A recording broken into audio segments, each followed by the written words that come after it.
here with us today. And Jeffrey Dillon, Alderman, Ward 3. All right. If everybody can just find your seats. The mayor is on his way. Once the mayor gets here, we're going to slide him right into one of these chairs here. Nobody will be missed. We'll all have an opportunity. You may come. I'm good then. Okay. If all is said and done, again, just want to thank you all for coming to St. John's Baptist Church, where we're having candid conversations with our city officials in the city of Woburn. All right, we have a moderator today. Moderator will be Matthias Tankersley. I'd like to call forward the moderator. And as the moderator prepares himself, he is going to lead us into what is necessary for us to do tonight. Okay, so we have Matthias. Now, Matthias is my son. I can tell you that. He's my son. He's a student at Northeastern University. He's a senior. He is studying computer science and finance. And you know, there was nothing better on his schedule than to be the moderator for Candid Conversations. So let's give God some praise for our moderator.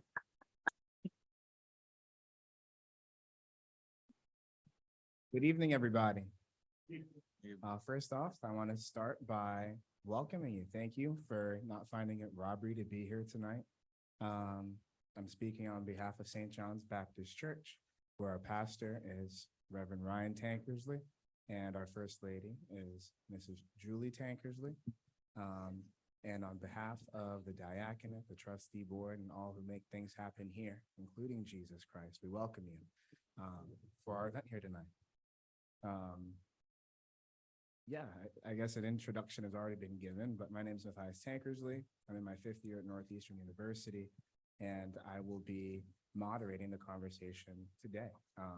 For those of you who are here, I've heard the title of our program. It is Candid Conversations, and so we seek to do exactly that. We're very fortunate and happy to have city leadership here today, willing to participate and partake in conversation with the community. And so we're very happy that you're all here, and we're excited to get things going. So before we get the ball rolling, I do want to offer the opportunity for our panelists to introduce themselves briefly. We can start at my left and work on the way down. Good evening, everyone. I'm State Representative Rich Haggerty. I represent about 3/4 of the city of Woburn, about 3/4 of the town of Reading, and it's the 30th Middlesex District. And for a long time, I served at the local level. In 2018, I was elected as state representative, and it's great to be here and have a bit of time to talk with folks, spend some time listening, spend some time learning, and have some fun. So thank you. Good evening, everyone. Jeff Dillon, Ward 3 City Council. It's a pleasure to be up here and glad to help out and look forward to answering any questions that you may have. And the best part of this is I didn't know I was going to be up here, so I didn't have time to be doing this.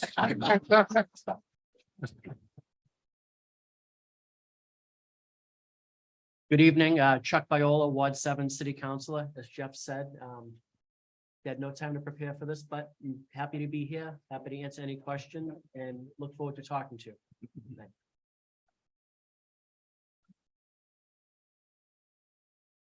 Matt Crowley.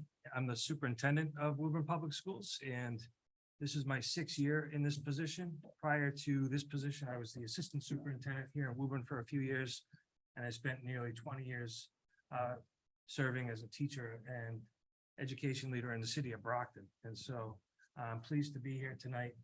Just a little bit about myself personally. I don't know if that question will ever come up. Absolutely. You want me to wait? No, no, you can do it now if you'd like. So I grew up in the city of New Bedford. I have 2 sisters. Myself, I'm the oldest. I'm adopted. My middle sister is also adopted, and my youngest sister is biological. And the reason I'm telling you that is my middle sister, Jana, is Black. And so I've grown up in a biracial family talking about race my whole life. And so thank you for doing this. It's important. And my dad's a retired clergy, so I used to come to, so I'm in church talking about race. Thank you.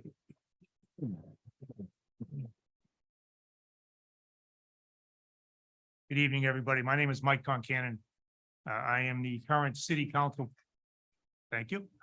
City council president here in Woburn. I'm a counselor at large.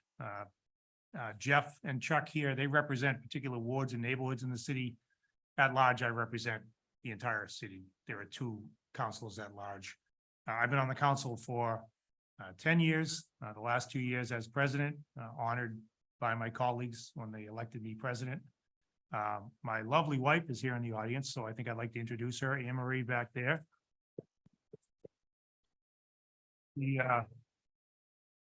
She's been terrific. She's backed me in everything I've done and ever tried to do. And I guess I would say, as I wrap up my time on the council, because I am not going to serve on the city council after January, I've enjoyed it very much.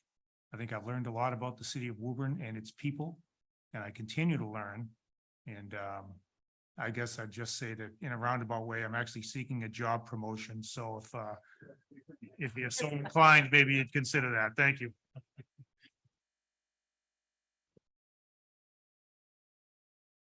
Thank you all for those introductions. So it is about that time where we are going to get started, but right before then, I want to lay down a couple ground rules. I'm sure a lot of you have come with questions, and we're eager to have those questions answered. But I believe we will have a microphone that will be coming to you should you have a question. So if you have a question you'd like to ask, please just raise your hand and we will make sure to find a microphone to you so that we can all hear your question. With that said, the floor is now open. Does anybody have a first question?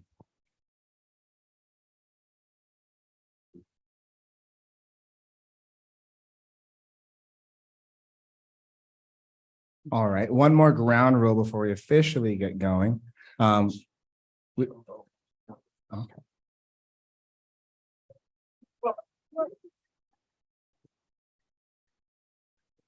How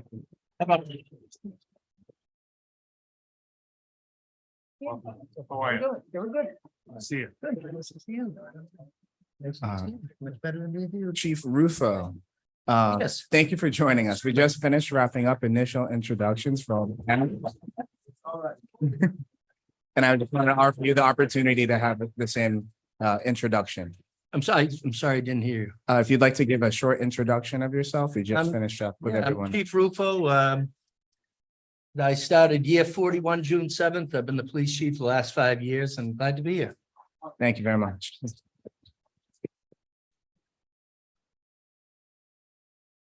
All right, our last ground rule is that we'd like to keep all questions to the current chairman. So I understand we're in election season currently, and so asking questions for future folks that will be in the seats, we prefer to keep everything current if possible. However, I guess I'll start off. Oh, we have a question. Absolutely, please. Hello, hello.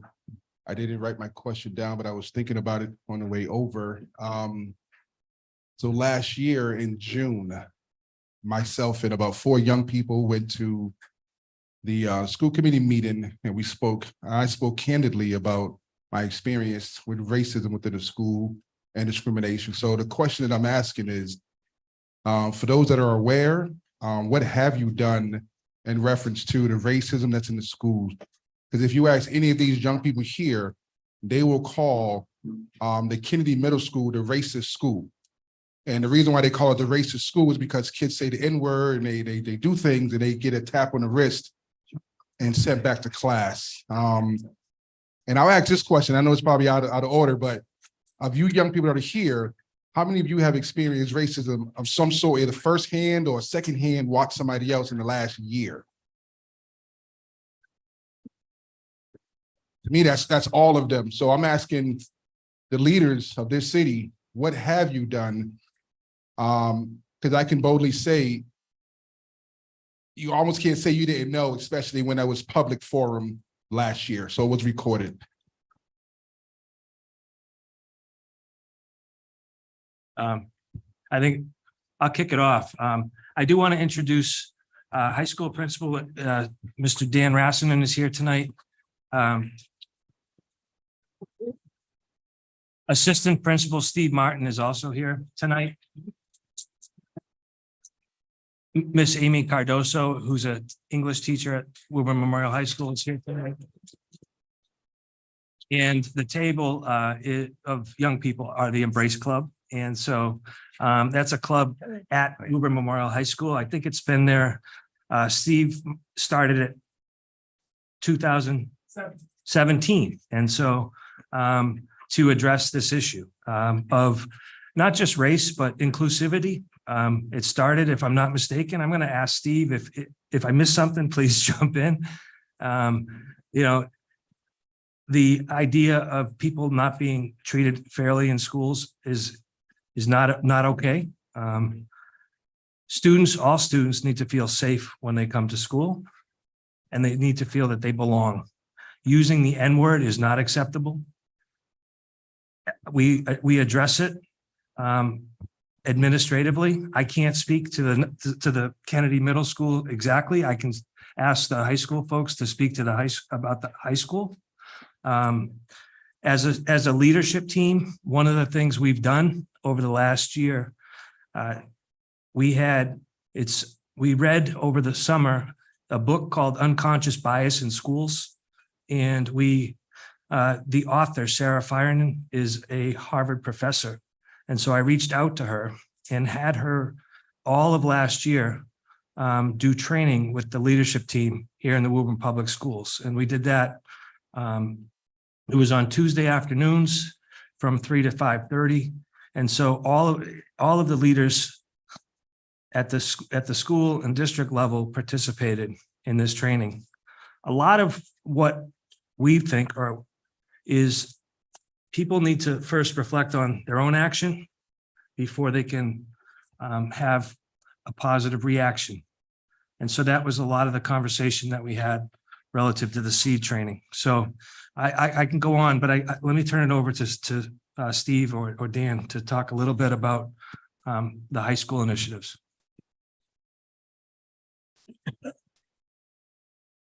I want to thank you guys again. Mr. Austin, thank you for your question, and it is real.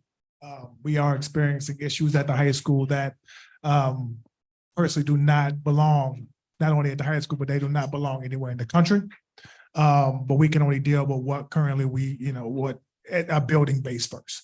So right now, in regards to initiatives, and I know I will have Principal Ransom speak to the implicit bias training, but I was recently promoted to DEI liaison for the building. And I take that job very seriously. I'm going to take it very seriously. I'm gonna make sure it's done right. And the first thing I'm gonna do is I want to collect data. I want to get feedback from all stakeholders, students, teachers, parents. And I want to get to the bottom of exactly where this is coming from. I think a lot of it comes from not exactly knowing or education. I don't think a lot of our staff and a lot of our parents exactly know how to deal with the influx of students that are coming into Woburn that are not white. And that poses maybe some fears or some anxiety in regards to how to go about treating these students, when technically you should just treat them like any other student, regardless of their color or their socioeconomic background or their gender. But I think that right now we have an issue with not understanding how to address the influx of beautiful people that are coming into Woburn. So the first thing I want to do is I need to collect data. I'm starting with that next week. The second thing I'm going to do is I want to make sure I'm put together a panel of students so they can tell their stories firsthand to staff and to parents in a forum in which they can tell their story and be themselves, their authentic selves, so people understand exactly where they're coming from and what they're dealing with. That's the second thing. The third thing is that going forward, we are going to try to push this into the curriculum to make sure that we are not only addressing this on the surface level, but also in the class. So those are just some of the ideas that I have right now that I'm working to make sure that they come to fruition. So I hope that answers your question, but I do take this role very seriously, and I'm already starting the groundwork literally as we speak, starting today, actually, Yes, this afternoon.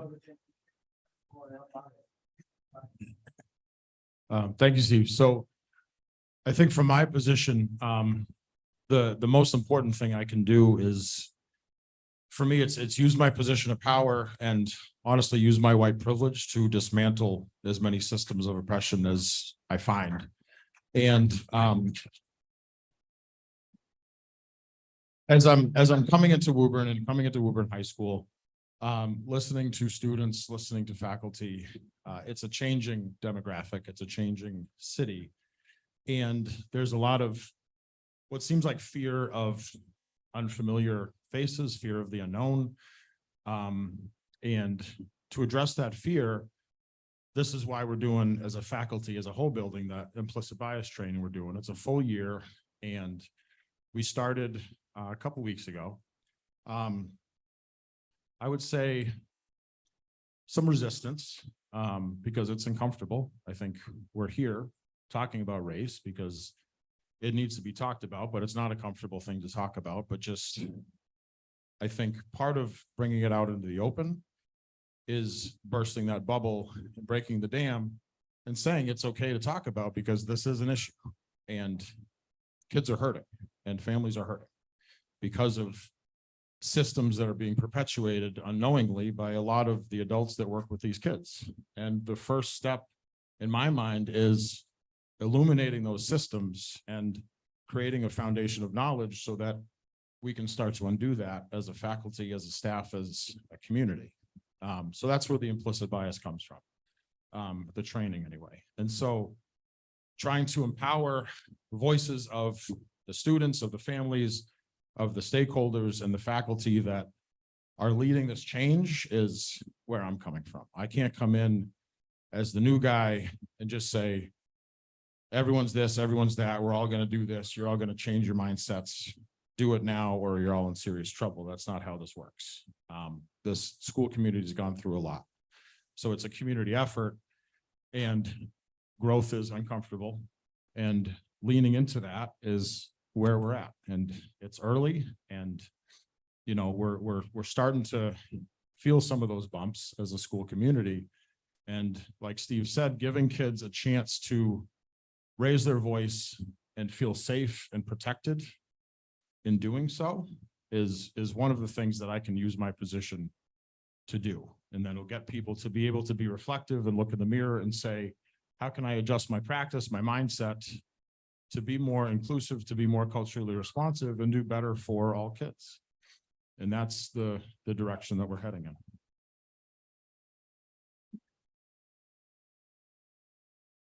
I don't know if I'm able to respond to that. Is that possible? We have another question in the back. Yes, and thank for the principal and to Steve for, you know, those comments, I think right on point. My question is for the entire panel, because as we can see what's going on in America regarding race, but also regarding the increase in mental health and depression and all the things that's taken its toll on families and students, and we can see some of the triggering effects in terms of gun violence and so forth. So what's the city's plan in terms of support, resources for mental health, and those things that spill over in terms of, you know, school? How many school shootings we have? Too many. So we want safety, but just in terms of the position of the city leaders relative to how we are caring for the mental health needs of this population in the city of Woburn. Yeah, I'll start, Ron, and then be happy to let everybody else go. But we work, for my office, really, we work very well with city council. And one of the things that we've done recently is we've created a substance misuse coordinator. And as part of that, there's a mental health issue, there's a mental health aspect of that. And there's our other issues with homelessness. So, we've worked very well together to establish that. We recognize, as you said, the issues in America, and particularly across the country, but in Woburn as well, where we have those issues, and we're taking this seriously. And that position will be filled. I have said that with the support of the council, we were able to fill that position for the first time.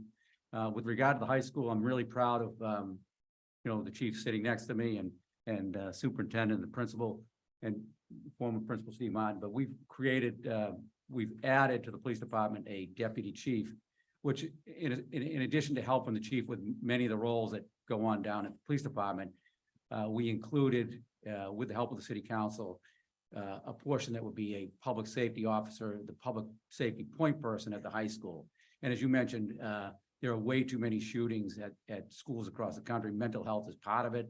But there's also the issue that we have a real responsibility to protect our teachers, our students, and our community. And I think that's a step in the right direction. And with that, I'm gonna turn it over to City Council President Mike Concanon, and he can further elaborate, and then Chief can go too. Sure, and I do agree, Scott, that those two positions you referenced will be very helpful. The deputy chief, as well as the substance misuse coordinator. To your question, Ron, I think we probably do a better job, and we probably have a better structure in place in the schools to deal with those kind of issues. We've got the behavioral specialists, and we've got folks who are attuned to what's going on in these children's lives. On a citywide level, I think we're doing probably about as well as any other community. As you referenced, these are global, national, state level problems, and it's tough for one small community to get their arms completely around it. I think as we take a look at how this substance misuse coordinator position rolls out, I think we're going to learn a lot about mental health issues, homelessness, and how it all comes together. And I think it might prompt further discussion about city resources being applied to these problems. Right now, we have a pretty basic structure in place, police, fire, et cetera. As I said, the schools keep a close eye on the kids, but community-wide, there's probably more work to be done. And I think none of us up here are too proud to take a look at how other communities are doing it and learn lessons from them. So I think as we go forward, these couple of positions we're adding are going to open the door to other types of ways to address these problems. And again, I think we're all on board in introducing and adapting to anything that's worked elsewhere. Chief? As the mayor and President Concanon said, we are adding a deputy chief. Most importantly, one of the primary functions of the deputy chief is going to be complete integration with the schools, particularly with safety and safety progress that we can make in the schools. A significant portion of his job will be to deal with the schools, and we're looking forward to that. We've tried over the last couple of years through surveys to increase the level of security in the schools, because obviously we're concerned not only about the students, but the teachers, and whether it's police and fire as well. And that has to start in the schools, and we in this, particularly with this new position, intend to make it that much better for us in the schools. Absolutely. Sure. If I can jump back to James's question, I think as far as racism and prejudice, I think the people at this table, we all set the example that we don't want it in Woburn. We want to be inclusive. One of the things that Mayor Galvin has done over the years is had the flag raising for the different nationalities, different groups. And I think it's important that we as a group all attend that. So it shows a unity that's important, and it brings people together. It shows that even though I may be an old white guy, I can understand and I can relate, and I want to empower everybody that lives here in Woburn. I think that's really important. I read 3 to 4 newspapers a day. One of the saddest things I ever read was prejudice and racism will be eliminated when my generation is gone. Sad, because that's not what I want my generation to be known as. We are inclusive. Do we have more work to do? Absolutely. But I'll tell you, everyone up here has the best intentions, and we'll continue to do that. Thank you very, very much. job, Jeff. Thank you. Good evening, Deacon Tony Constant from St. John's. My question builds upon Deacon Walker's question. With the recent tragedy in Maine, with the gun shooting, and the fact that our national leaders still won't do anything to help curb gun violence, what, if anything, can the city of Woburn do to enact measures to deter potential threats such as what just happened in Maine yesterday? I think that's something State Rep Haggerty, so. Yeah, I mean, I can definitely touch base on, at least from the state level. Last week, believe it or not, the Massachusetts House passed a very aggressive gun safety piece of legislation. Expands our red flag laws. For those who don't know, red flag law is essentially, it was passed originally in 2018 in Massachusetts. It allows a family member or a law enforcement individual the ability to be able to go to the courts to essentially put up a red flag and say somebody is in danger of injuring themselves or someone else with guns. So last week, we expanded that law specifically to include mental health professionals, most doctors, as well as school administrators, and thirdly, employers, so that they can be on the lookout for somebody who perhaps has weapons, who should have those weapons removed from their home. My view is that if our laws are on the books up in Maine, there's a good chance that that individual would have had those weapons taken away from him. We know that, based on at least initial media reports, that that individual was going through some a mental health crisis. So we did a series of things within the bill, but we expanded training for licensed gun owners even to make sure that folks doing live fire training. We're doing serialization around ghost guns. These guns that are being made in people's basements or being shipped from overseas, making sure that people are required to actually serialize these weapons. It's a really broad-based bill, including data reporting and things like that, so we can understand kind of where these what's going on, right? Who has these weapons? Why do they end up in the wrong hands? How do we better assist law enforcement so that they have more tools to be able to go after bad actors? All those types of things. But the mental health piece of it is a giant part of it. I think that it was mentioned earlier. We invested an additional $200 million last year in our budget just on the mental health side of things, and it's still not enough. If you're a young person who's looking to talk to somebody today who's having difficulty, there's a pretty good chance you're going to be standing in line, and that you're going to be told by a doctor that it's going to take several months before you can get in to talk to somebody. That's not good enough, and we know it's not good enough. So more broadly in the mental health piece, I think we have a lot more work to do. But on the gun piece, we're working on it. We have the strictest gun laws in America.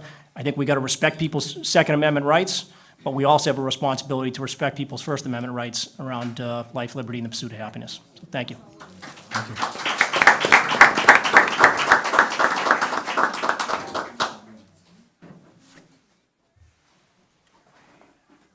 I believe we have a question in the back. I'm really happy to be here for this discussion, and I kind of want to bring it back to the issue of race. And I want to, as I'm thinking about it, so I'm a mother of 5 sons. Our children were raised in Woburn. They started, my 2 oldest kids started at the Wyman School, the old Wyman School. And I literally took my children my older boys out of Wyman School because, believe it or not, at the elementary level, they were dealing with racism. So this is a problem that we've had. And so, that said, we've been living in Woburn for 32 years. It's been a good place to raise our family. We know a lot of people, but like the principal said, when it comes to talking about race, people are afraid to talk about race. And we're living in a time when there's a lot available if we want to do it. So one of my questions for the principal is, what if any pushback he might be getting from his staff on those issues, because that's where it starts, and that willingness to open up about it. And then my other question, as I look at everybody up on stage and I see, these are all of our city officials, and what are we doing in our city, in our schools in our city, to diversify the people who work in our schools, in our cities. I know it's difficult, but I think it's one of these things that if we're really serious, it's one of these things we have to be on purpose about. And I know for the students sitting over here, I mean, you have Mr. Martin, but I don't know how many others, teachers of color are in the Woburn Public Schools. And I know for a fact that representation matters, because I can tell you, as the director of the Woburn Public Library, I have a lot of students who come to the library, students of color, who will come to me with issues because of the skin I'm in, and they know that this is somebody who can relate to them. So it's something that I think if we're serious as a city and as a school department, my challenge is, what are we really doing to change this picture? And, we've got to do better, because until we get to that, we're not going to really begin to deal with some of these issues. These students probably don't have anybody that they trust that they could go to when issues happen, I'm guessing, when things happen to them in school. So a challenge, and thanks for listening. Thank you. Can I answer that question on our part from the city? I don't know if you want to, but diversity is something we definitely need to work on. We have a very diverse and, as Jeff said, a very welcoming community. And we really do embrace the diversity. And one of the most, the appointments that I'm most proud of is Hermaine, who was just speaking. And Hermaine is the director of the library. It's one of the most visited buildings in the city. So, I think the city council will agree with me that you've been a phenomenal appointment, and we need to do more, but we're taking steps in the right direction, and Hermaine's a perfect example. So thanks for what you do, Hermaine, in the community, particularly running the library, but raising the awareness on all levels. So thank you.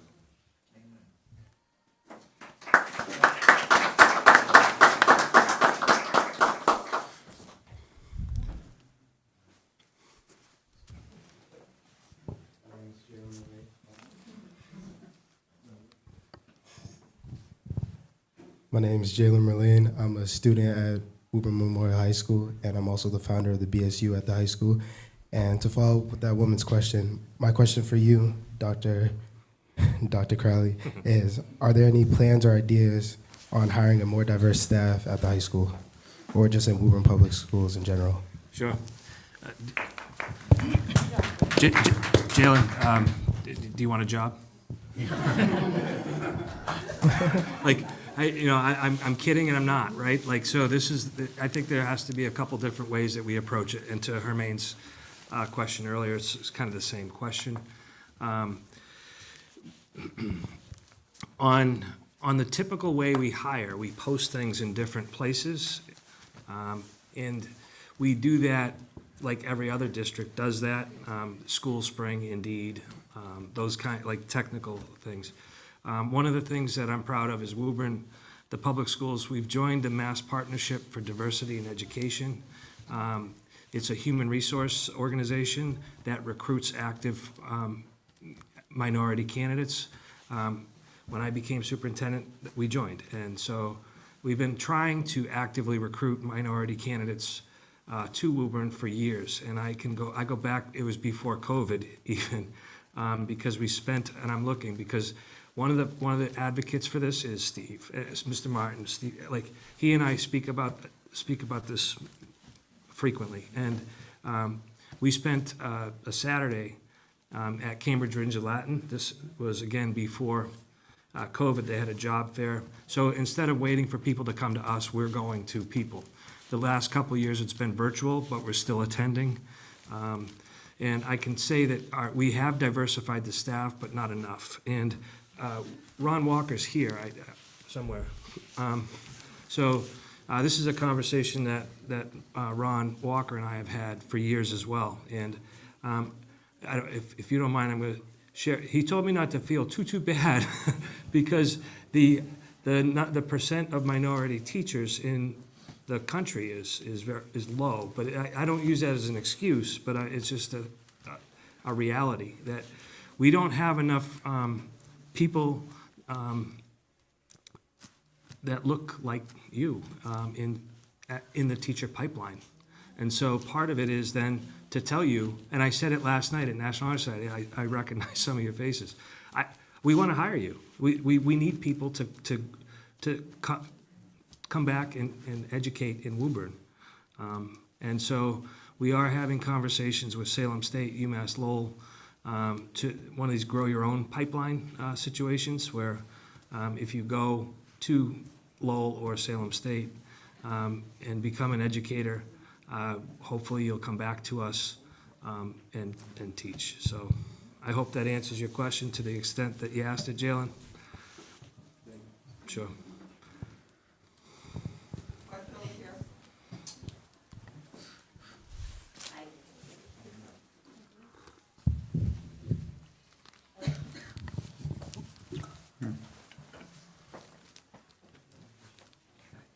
Hi. There we go. My question actually goes back to mental health. I'm curious what type of training our classroom teachers are going through in regards to mental health to early identify these kids that need additional support. I know obviously our schools are staffed with social workers and other support inside, but I wasn't sure what our teachers were going through, and I'm really curious K through 5 because the mental health crisis is starting younger and younger, and we're seeing kids in first, second, third grade that need additional support. Thank you.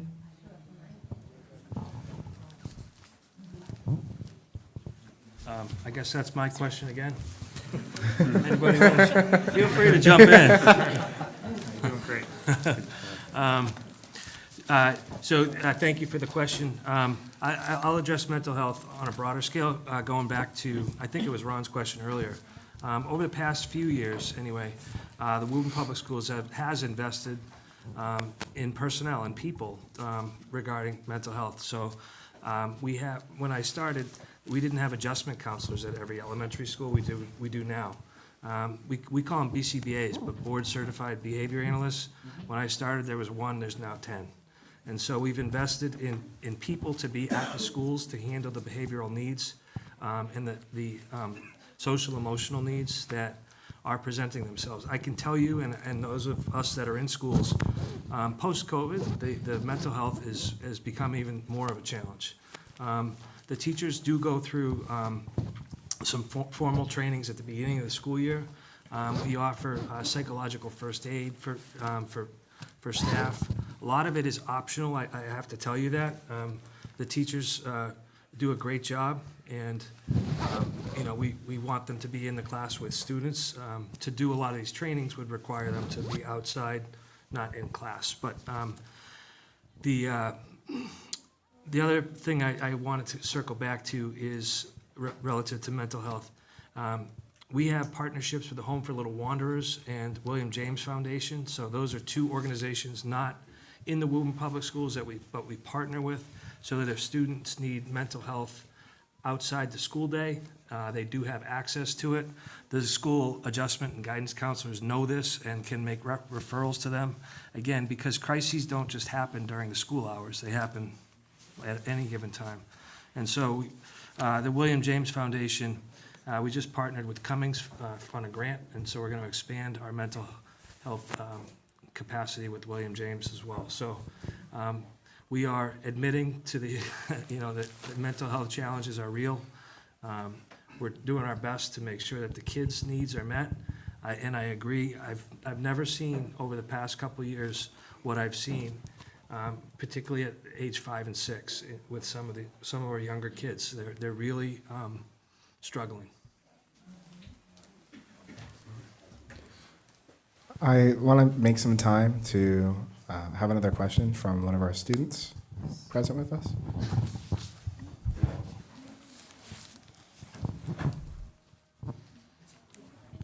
Hi, my name is Taylor Berg. I'm a student leader at the Hatwood High School. I wanted to ask Mayor Scott Galvin, could you please explain what went into the decision to fly the Israel flag in Woburn Center? Additionally, have you considered the feelings of Woburnites who may not be exclusively pro-Israel right now? Yeah, I certainly can. And, I think what transpired and why we put the flag up is the attack was unprovoked. It was a sneak attack by Israel, and I thought it was cowardly. And I think it's, from our perspective, I think we owed it to Israel as one of our best allies in the Middle East to support them. And that's what the decision was made.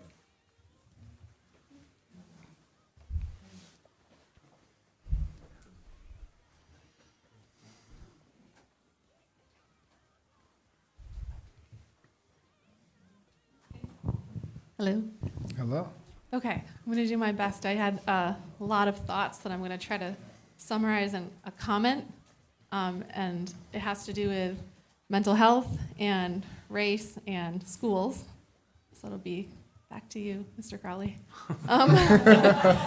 But also the mayor and,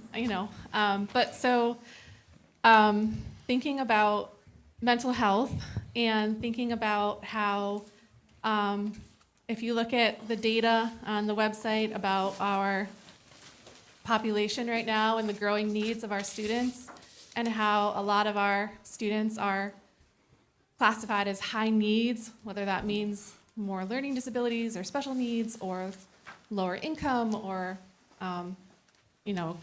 one-parent households or whatever the need is that they're dealing with, they're being classified as high needs, which means there's other factors that are stressing them out and creating more difficulty with learning and having more, things that are impacting their day. That affects mental health. That affects learning. And then you take students who are coming to school and are kids of color who are coming in already feeling like they are different, being treated differently, directly being impacted by racism, direct racism, passive racism, systemic racism, institutionalized racism, all sorts of racism. And that's impacting learning. And that's impacting their mental health. And then we have COVID, and that changed a lot of things. A lot of kids missed learning. So then they're feeling stressed out because they're behind in things and everybody's telling them to catch up and do better on your tests and things like that. So there's all of this stuff that's like impacting kids' learning and their mental health. And I know that we got all those grants and that we were trying to do better, with providing supports, and we have, and yet I still think we can do better. And I guess I just wanted to make that comment and make those parallels and make sure that that is relevant, that when we do have these massive shootings and things, schools really are the gatekeepers of support for many kids, where we can identify kids that are at risk and we can be that first person to help kids to get support, to talk to somebody, to talk about how they're feeling so that they don't keep that in, become more troubled down a wrong path or something, and then eventually get into things that might lead to more intensified mental health or school shootings or other violence. So all of that to say that I think school mental health is a huge, important investment and not something that we have necessarily covered here in Woburn. I do work in another district, and I am a social worker, so I like to promote that hard. And the other thing, the other part of my question was, in my district that I do work in, we do a lot of equity work, and we do have a very strong equity initiative. And in every single school that I work in, there's an equity committee, and there's a district-wide equity team.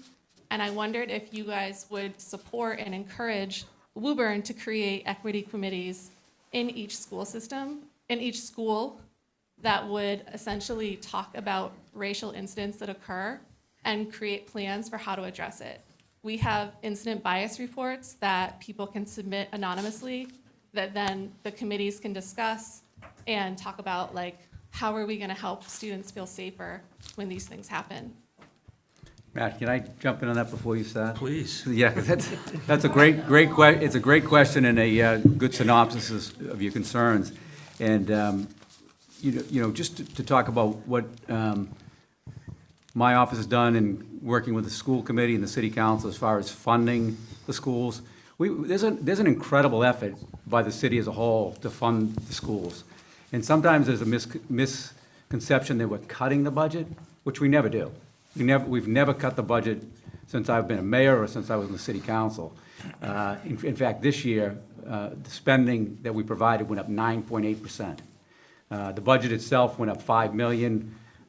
We provided an extra $1.8 million for special ed out of district funding. and another $600,000 for capital. So we do understand the issues. And there's also other, as you had mentioned, there's other funding from the federal government that we're not even talking about in this. There's other grants. So there's an incredible investment in our schools. There's an incredible investment from everybody sitting up here towards the schools. And mental health, as you said, is a major issue. Matt touched upon it, what he's done, and the school committee supported him in his efforts. So we're working hard, and you also have to remember that, and I say this, schools aren't the only responsibility that we have as city councilors and mayors to fund. There's a number of different issues. There's the police department, which plays an important role in the city. There's the fire department, public works, library, and other departments. We have financial departments. So we have to look at the money that we actually have coming in, and we have to be responsible with that. And I think, I think everybody up here will tell you that the funding for the schools has been really growing every year, and it's starting to get to the point where it's almost 50% of our overall budget. So we're doing a great job. We're doing our effort.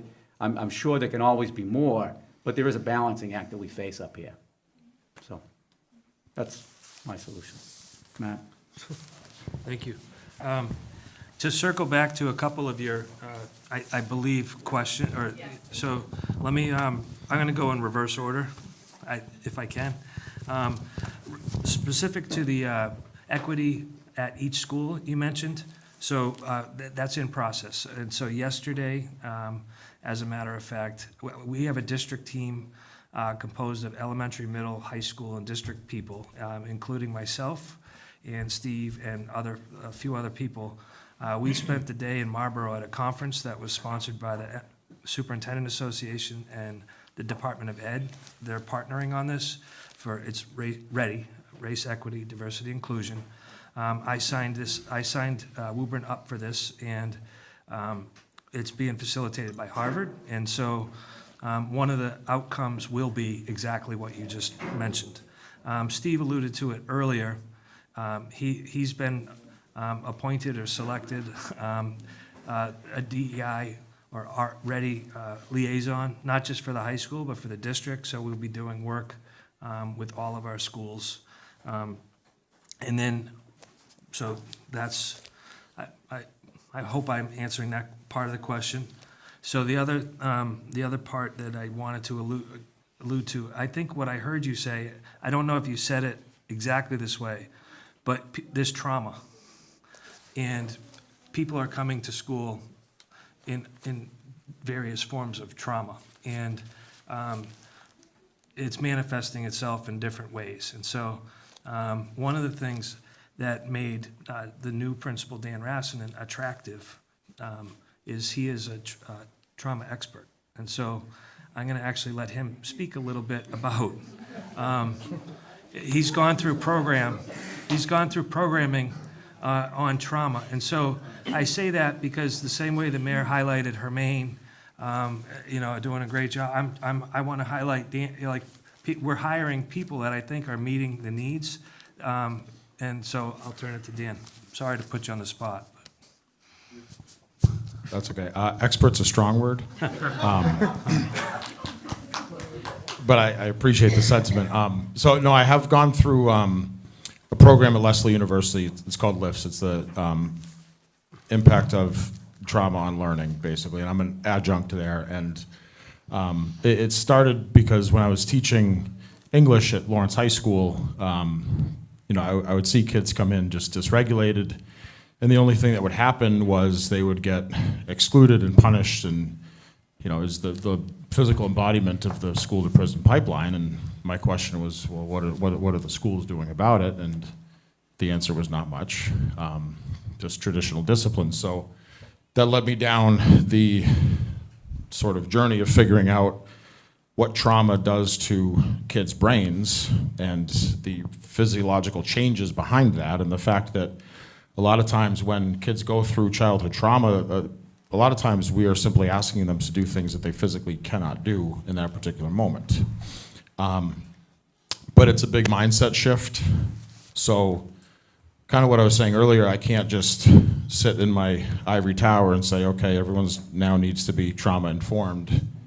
I'll see you in June, and then expect all these magic things to happen. It's starts with adult mindsets and education and a theoretical framework, and then practice becomes informed, and practices get better. And then that's how I think change happens. And so but it's important, because this is how these tier 1 supports happen, where going back to the classroom supports and teacher training, I think when teachers have that trauma lens, it becomes a matter of there's nothing wrong with the student. The student isn't uninterested or careless or doesn't care about school or mean. It's what's going on with that kid, what's happened to that kid. Let's intervene, let's figure out what's going on so we can make some adjustments to our practice, to the supports that the school provides.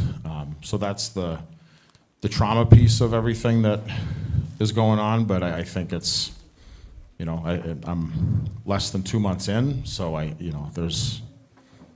need to be conscious of trying to put too much on people in a new community, in a new role, and in a school in a district that's gone through a lot. And I will follow up by just suggesting that one of the elementary schools, I was talking to the principal, was worried about trauma and how to handle trauma. And the lack of training for teachers. So Dan went and spoke to the staff at one of the elementary schools about trauma. So we're trying to use our own resources to the extent that we can to support each other in what everybody would tell you is a really challenging time. When we talk about mental health, we talk such a broad picture, from anywhere from perhaps a toddler to our senior citizens. And we combine that often with the opioid epidemic. I don't think you can look at one without the other. I think they're tied in very frequently. And again, I'm no expert at this. Unfortunately, I have life experience with this. My son, 33 years old, Malden police officer, took his own life. So it's a subject I've watched, and I know State Rep Haggerty, I know Senator Friedman have advocated for more money from the federal level, the state level, for mental health. And let's face it, that's what we need, more money to be able to get the educated people out there and help the people that need the help. I know personally people who go to work every day and would look at them and would say, they got everything going on, they're fine. They have issues and they can't get an appointment with a mental health specialist. They have to wait months. Months doesn't work. Months doesn't work. Weeks don't work. We've got to make it available. So, and again, sad to say, it's all about the money, and we got to have the people out there that can handle it and help these people that need help. And again, that's why I'm excited about the substance abuse director that we're soon to have in our city employment. And part of that is mental health. And I have been in Mayor Galvin's office a number of times talking to him about that. And the sooner we get that, the better we get that. Every day is a day wasted, from our own level to our state level to the federal level. There's got to be more money and resources put from the broad region of mental health, for sure. Thank you. Thank you. As we begin to near the part of our program, we're going to begin the process of conclusion. I believe we have one more question in the back. And then students, I want to offer you one more opportunity. If you have one or two questions for folks that haven't had that opportunity, we'll be coming to you all next. So, good evening, and Superintendent, I'm coming at you directly, but I'm also indirectly coming at the Chief of Police. Trauma is also caused by bullying. And so what I'd like to know is what processes are in place in the schools to monitor cyberbullying that very often can spill over into the schools? And if that does happen, do you involve the police department? Do I? The schools and the police have always worked tremendously in the city of Woburn. More recently, there's more restrictions placed upon school personnel and what they can actually share with us. And that works sometimes to the benefit and sometimes to the negative side of things. It depends on the severity, if we do hear from somebody, or whether it actually rises to the level of a criminal complaint or would require further investigation from somebody on our side. So to answer your question, and again, I'm going to defer to the high school because you live it every day. We do not employ any cybersecurity what was it? The cyberbullying. Cyberbullying. We don't have any software or anything to detect that.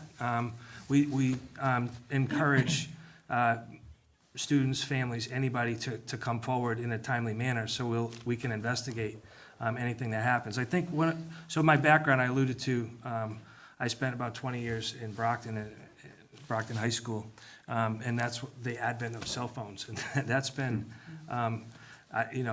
Pandora's box, right? And so I feel like a lot of the things that happen really shouldn't happen. I feel like when they're brought to our attention, we deal with them. What I also feel like is a lot of these things are happening way beyond school hours. And so we have limited, access to students and their phones and things outside of school hours. Doesn't mean we can't, but the problems come into the school. And so when we're made aware, we'll react. We have a whole bullying protocol, investigation process that we follow consistently and report out accordingly. And so I'm trying to answer your question. We do not involve the police really unless it's evident that there's probably a crime and we tell the person to please just contact the police. Just bypass us and go to the police. If I may, I'm assuming that you have a code of discipline that all students have to adhere to. And so how detailed is that code of discipline? And does it include a reference to cyberbullying or bullying in general? We do have a student code of conduct. If you want to talk about it at the high school level? So Woburn doesn't have a system-wide code of discipline for the schools? We do each level, elementary, middle, high school has it because it varies depending on the level.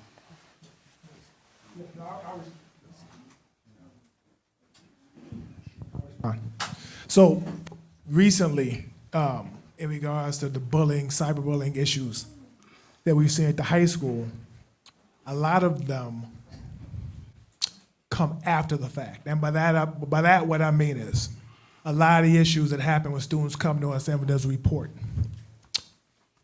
A lot of times the report or the incident happened 2 months ago, and they never came to anyone to let anyone know what was going on.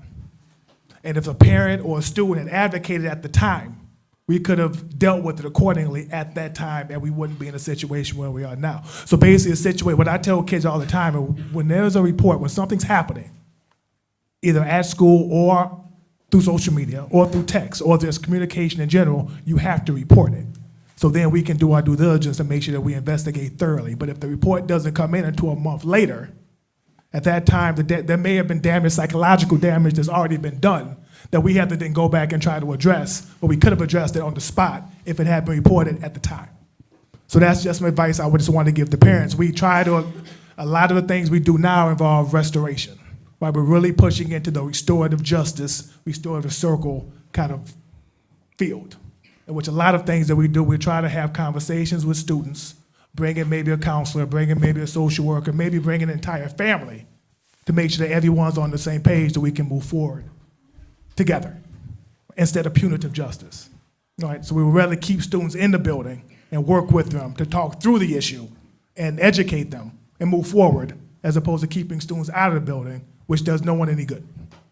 Nothing gets done at home. Everything is done in the building. So if we can keep students in the building through a conversation or a circle, that's the direction that we're trying to move towards under Principal Ranson's leadership. Okay, the second thing I want to note is in regards to recruitment and staff. I think what we're trying to do under Principal Ranson, is build a staff within the high school that's the most dynamic, engaging, inclusive, energetic staff in the district. Because when students see teachers that are passionate about education, they want to get into it. If they don't see teachers that are passionate about what they do, why would they want to get into a field if no one motivated them to do so? So I think the goal going forward, that's why we are doing walkthroughs, and we are looking at curriculum, and we are bringing in implicit bias training, is to make sure that when students are in front of teachers, they're receiving the best education possible so that they then may want to lead in the future. But if they aren't being led right now, why would they want to get into the profession? So I think right now that is the push. I can't speak for him, but I think that right now that's what we spend a lot of weekends talking about, is how we can move the district forward, but it's through education and through motivating teachers to be the best that they can be.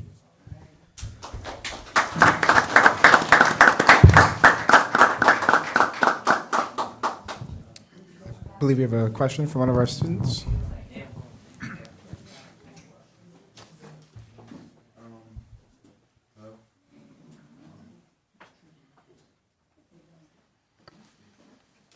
Hello? Okay.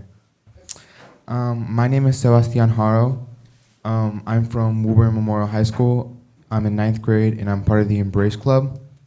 I have a question for Chief Rufo. So first, I would like to thank you on your swift actions last year in the removal of a racist police officer. That being said, what types of background checks do you have when hiring a police officer so that the public knows when someone with neo-Nazi beliefs won't slip through the cracks again? Well,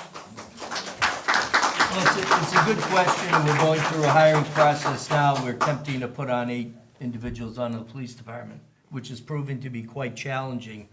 And I can explain that a little further as it pertains to civil service and how we're bound by civil service and hiring with them. But people go through an extensive background check. People say, well, did you check? We check criminal side, we check social media, everything from medicals, physicals, psychologicals, physical ability tests, personal interviews, culminating with an interview with the mayor.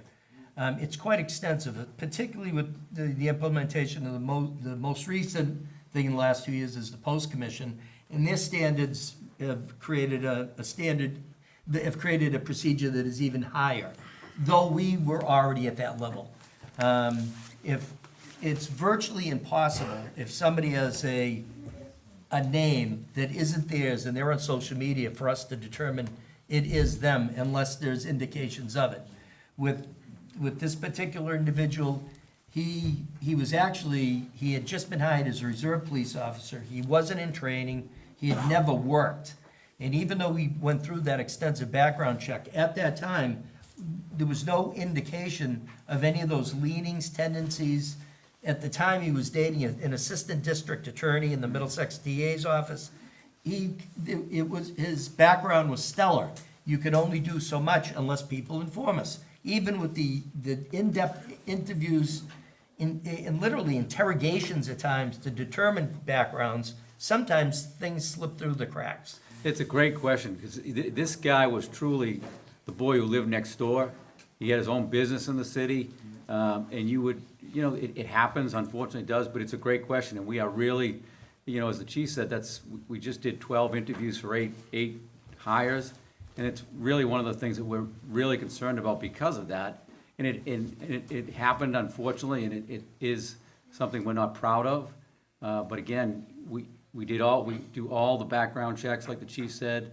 they go through extensive screening before they even get to my office for the interview. And the police does a great job, but sometimes that happens and it's unfortunate, and the right thing we can say is when we found out about it, we took swift action, and now he's barred from ever being a police officer again, so that's, Yeah, not only in the Commonwealth, but anywhere in the country. Those things can slip through the cracks, and it does. And as the mayor said, he was the kid next door. You know, and then you were talking about diversity, equity, inclusion, hiring processes. We are bound by civil service. So that's you know, if you want to become a police officer or firefighter in Woburn, you have to take a civil service exam. The civil service exam, upon the completion, ranks people according to their grade. At the beginning of the list, the very top goes any son or daughter of a police or firefighter killed in line of duty. Immediately after that is a disabled veteran, then the individuals with particular scores.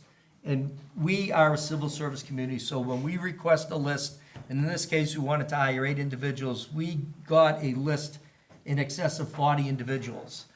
Approximately 28 signed. We had an orientation. That 28 diminished to about 23 that showed up that said they wanted the job. The next phase was setting up physicals, psychologicals.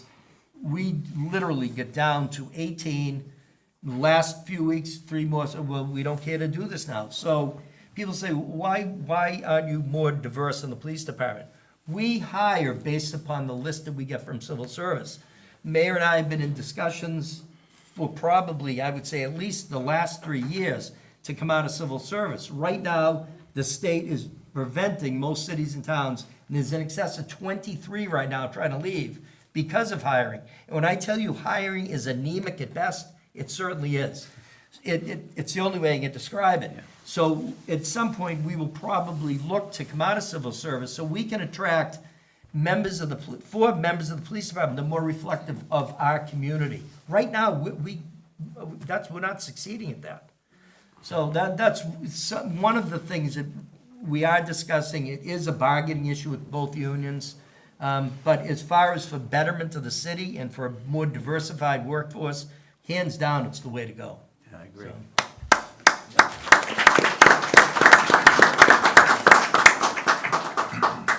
If there is one more question from the body, we have time for one more.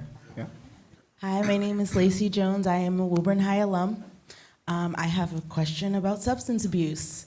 Back when I graduated in '09, a few of my friends have passed away from overdose. Now it seems like the newer generation has more access to drugs and alcohol and vaping. Are we doing anything about getting these things off the street so our next future generation is not coming into the same thing? Well, we have a very, very aggressive drug task force. We're part of the Southern Middlesex Regional Drug Task Force, which I commanded for about 10 years prior to making captain in chief. We are very, very proactive in drug enforcement, probably, if not the most aggressive, one of the most aggressive in Middlesex County.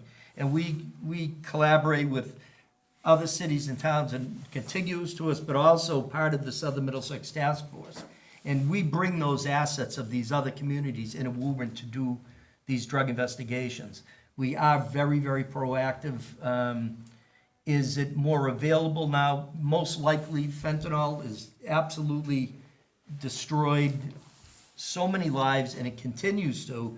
And it doesn't just end in Woburn. It's far greater. But just so you know, we are very aggressive, very, very proactive detective bureau, but even more so a drug unit and regional drug task force that addresses that. And one of the points that you made was in 2009, the tragedy of the drug abuse back in those, and we all, you know, Jeff and everybody up there, we know students who were hooked on doctor-prescribed medications, which was a major problem, and that was what got that whole problem going, and it was terrible, a terrible time, but those doctors have paid the price. The drug companies that abused our young children, they've paid the price. They've been brought to court, and have been ordered to pay billions of dollars, and some of that money, thankfully for, our governor has been set aside for cities and towns to use to address drug problems now, and that's how we've been able to set up the position of a drug substance misuse coordinator position, and that's funding our position, so it's a good thing, and I think State Rep Haggerty has taken some actions on the state level, which have really helped in the issue too, so. Yeah, no, I it's mean, been great support. the mayor's spot on that. I mean, at the end of the day, I graduated high school in 1998, and at that point, that was right when Sacklers and the opioid crisis really, really started to ramp up. And I lost people who I know. I lost graduates from the high school. I went to Woburn High School. I saw firsthand friends who went to rehab, got out, went back to rehab, got out, went back to rehab, died. I saw all that. And to your point about what are we doing, I think we've been trying for 20 years to try to really figure this out and just ramping up all the systems we can. It takes all of us to talk about it, to stop the stigma, to let people know that there are a lot of people who continue to have issues, whether it's alcohol, whether it's drug abuse, whether you name it. All of these things, they're crushing families, they're crushing our young people. And what are the impacts? Well, we talked about it earlier, mental health, right?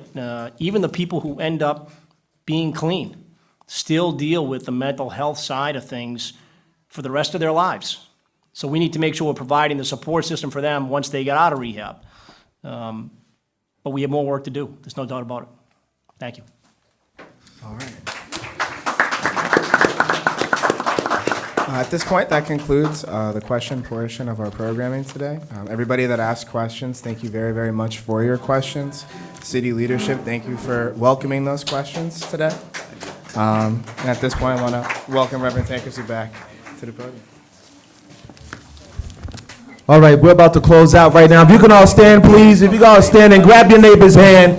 Can you please stand and just grab your neighbor's hands quick? Grab those young people before they leave, please. Grab their hands before they leave. Just grab them. If you could just please grab somebody's hand quick. A lot has been shared tonight. We've talked about mental health. We talked about public safety. But we can't end on the issues. We're going to end in unity. And nothing unites us like a song. Please sing with me. We shall overcome. We shall overcome. We shall overcome. Today.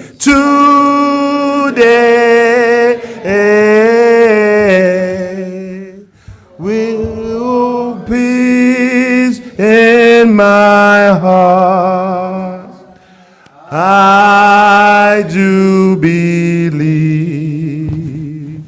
we shall overcome someday. Let us pray. Jeremiah 29:7 says, seek the peace of the city and pray for it. So dear Lord, we pray for the city of Woburn. We thank you for our city officials. We thank you for their sacrifice of time, their labor of love.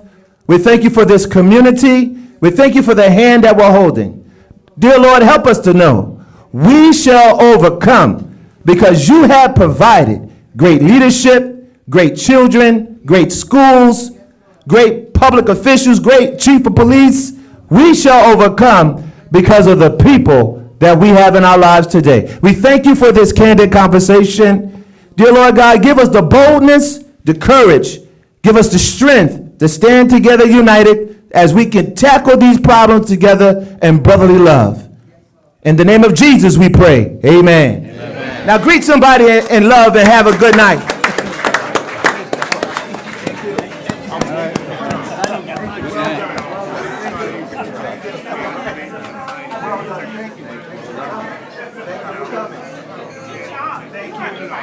Welcome. Chief, it's good to see you again. You finally made it. You finally made it, Chief. You're talking about the other guy. Oh, no, I'm talking about him. I went to his office. That's right. Absolutely. That was a great visit. Thank you for coming. It means a lot. It means a lot. and the people feel heard. Thank you. The people feel heard, and that's what it was about. Just being a safe place for the kids to be heard, the people to be heard, and it's just good. So thank you for being here. I know you're busy. Thank you for making the time. I appreciate it. Amen.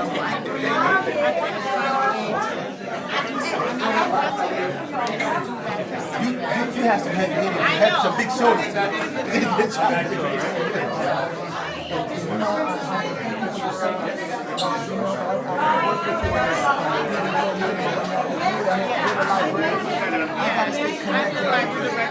You want me to give you my card? Yes, please.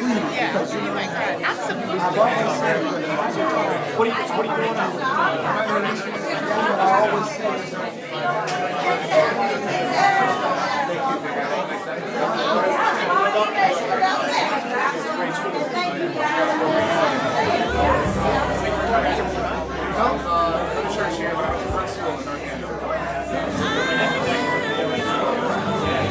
I recommend it.